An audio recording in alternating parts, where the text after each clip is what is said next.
கிறிஸ்துவுக்குள் பிரியமான சகோதர சகோதரிகளே, இந்த மனம் மகிழ்ச்சியான காலை வேளையிலே உங்களை வாழ்த்தி வரவேற்கிறேன். இன்றைய தினம் நாம் தியானிப்பதற்காக தெரிந்து கொண்ட வசனம் ரோமர் 5ஆம் அதிகாரம் 9ஆம் வசனம். இப்படி நாம் அவருடைய இரத்தத்தினாலே நீதிமான்களாக்கப்பட்டிருக்க, கோபாக்கினைக்கு நீங்களாக அவராலே நாம் இரட்சிக்கப்படுவது அதிக நிச்சயமாமே.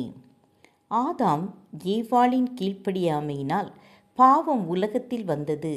கர்த்தர் மோசே மூலம் இஸ்ரவேலருக்கு நியாயப்பிரமாணம் கொடுக்கும்போது ஒருவன் யாதொரு பாவம் செய்தால் பாவ நிவாரண பலி செலுத்தும்படி கட்டளையிட்டார்.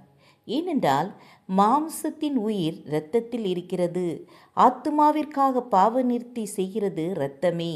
மனிதர்களின் மீறுதல்கள் அக்கிரமங்கள் எல்லாம் அவர்களை வழி தப்பி திரிய வைத்து மனிதனை தன் வழியிலே செல்ல வைத்தது. பாவம் கர்த்தரை மறக்க வைத்தது. இயேசு மனிதர்களின் மீது வைத்த அன்பினால் தன்னையே பாவ நிவாரண பலியாக ஒப்பு கொடுக்கிறார்.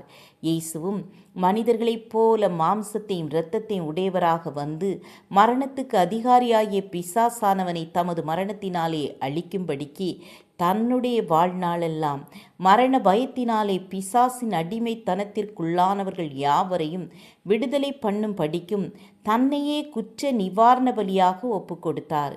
இயேசு கிறிஸ்துவின் இரத்தம் சகல பாவங்களை நீக்கி நம்மை சுத்திகரிக்கும்.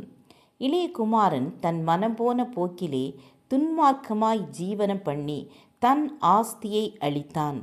புத்தி தெளிந்தபோது அவன் தன் தகப்பனிடத்தில் வந்து, தகப்பனே, பரத்துக்கு விரோதமாகவும் உமக்கு முன்பாகவும் பாவம் செய்தேன். இனிமேல் உம்முடைய குமாரன் என்று சொல்லப்படுவதற்கு நான் பாத்திரன் அல்ல என்றான். அவனுடைய தகப்பன் அவனை மன்னித்து தன்னுடைய மகனாக ஏற்றுக்கொள்கிறார். ஒரு தகப்பன் தன் மகனின் பாவத்தை மன்னித்து ஏற்றுக்கொள்வது போல நாமும் நம்முடைய பாவங்களை அறிக்கையிட்டால் நம்முடைய பாவங்களை நமக்கு மன்னித்து எல்லா அநியாயத்தை நீக்கி நம்மை சுத்திகரிப்பார். ஏனெனில் இயேசு சர்வலோகத்தின் பாவத்தையும் நிவர்த்தி செய்கிற கிருபாதார பலியாயிருக்கிறார். சவுல் தூசிக்கிறவனும் துன்பப்படுத்துகிறவனும் கொடுமை செய்கிறவனுமாயிருந்தார் என்று கூறுகிறார். அப்படிப்பட்ட சவுல் இயேசு கிறிஸ்துவினால் பவுலாக மாறினார். ஏனெனில் இயேசுவிடத்தில் விசுவாசமாயிருக்கிறவரை நீதிமான் ஆக்குகிறவர்.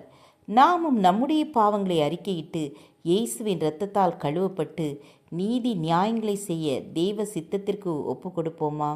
ஆம், எனக்கு அன்பானவர்களே, நாமும் நம்முடைய பாவங்களை இயேசுவிடத்தில் அறிக்கை செய்வோம்.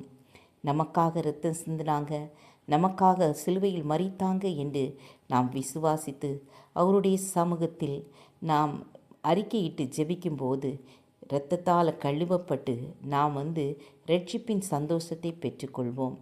ஜெபம் செய்வோம். கிருபையும் இரக்கம் நிறைந்த கர்த்தாவே, எங்களுடைய பாவங்களை உங்கள் இரத்தத்தினால் கழுவி சுத்திகரித்து உம்முடைய சித்தம் செய்கிறவர்களாக எங்கள் ஒவ்வொருவரையும் மாற்றுங்க. இயேசுவின் நாமத்தில் பிதாவே, ஆமேன் ஆமேன். God bless you.